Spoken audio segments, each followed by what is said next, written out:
zuciya ki tambayi fuskata ki sha bayani saurari bugun zuciya sunan ki take kira Nafisati.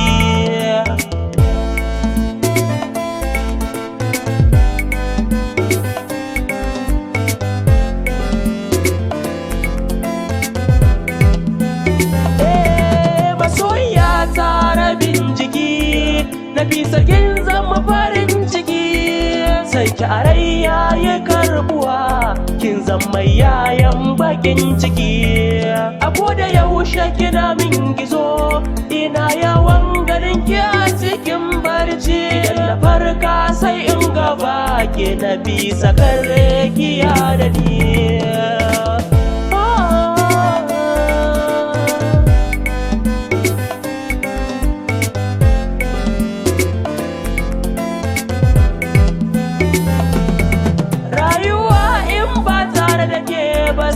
Sam ba ta da ɗanɗano idan na waiga gabas da yamma ko da arewa ke da ke gano ni zan zamo ginshiƙin rayuwar ki karfe ki damu da magangano na baki zuciya ta gaba ɗaya Nafisa zo kusa da ni.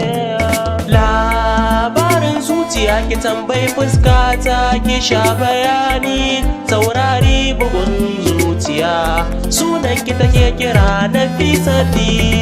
Kin biya ta gani gare ni ke kadai zana ce wa sannu saki da ke kwana da shi nake tashi ni na ke ne rike mini hannu idan na aure ki na tiri ba ina rasa ki kuwa na banu doguwa fara kyakkyawa Nafisa in ba ki babu ni.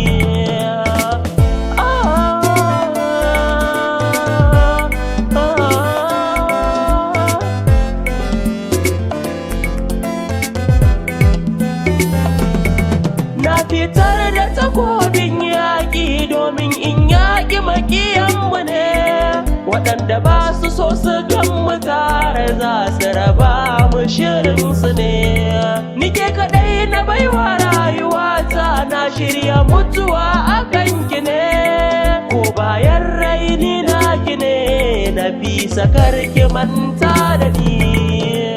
Labarin zuciya ki tambayi fuskata ki sha bayani saurari bugun zuciya sunan ki take kira Nafisati.